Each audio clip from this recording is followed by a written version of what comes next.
I just want to do a little review on this old Suzuki 1985 GSXR750F.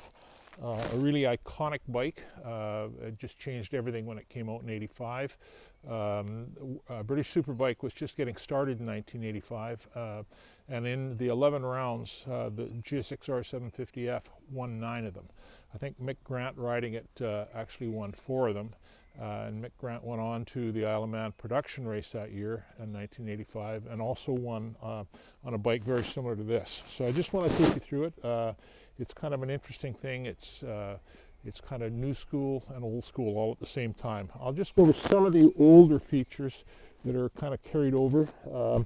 First off, it's got 18-inch tires on it, a fairly small rubber. Kind of a throwback to an earlier age. The other thing that's odd about it, it's got a fuel tap. You've got to turn the fuel tap on, which we will here in a bit when we start it. The other thing is on the side stand, there's no interlock on it.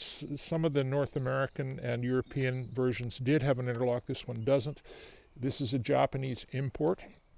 And if you take a look at the dash here in the front, that's one of the major differences between the European, North American, and Japanese versions. Japanese versions have 3 clocks.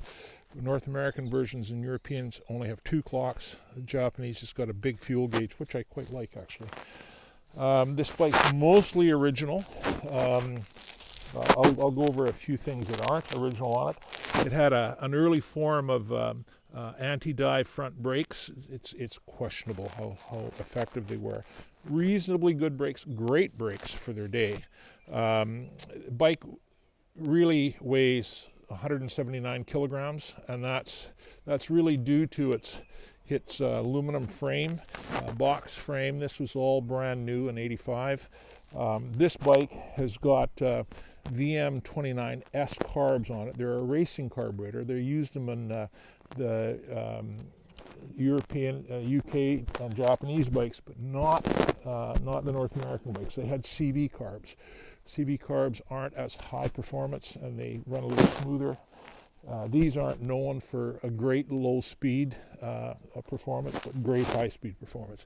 '85, only one with a perforated heat shield on the exhaust. Very, very rare now.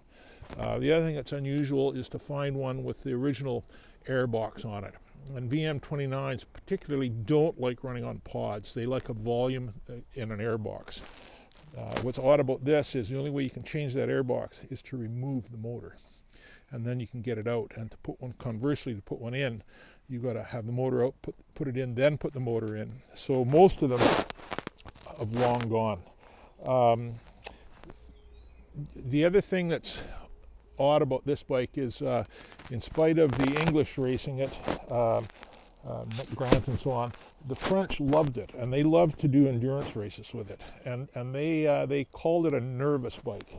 And the reason it was they called it a nervous bike is the '85 was quite twitchy, and that was due to a short swing arm. So what they did was Suzuki, very aware of that, probably through customer complaints, to get rid of some of that nervousness, the bike moving around unstable, they lengthened the swing arm by 25 millimeters. This one's got an 86 swing arm on it. I've got the 85 swing arm in the shed for it, but you know, it's quite nice to ride with this. So anyway, what I'll do now is I'll just start it up for you and let you hear it run, hopefully. So I got to do that, I just come over here, turn the fuel tap on, make sure I'm in neutral. I am. Like I say, there's a bit of a starting procedure to this bike. The way to do it is give it a couple of cracks because it's a pumper carb.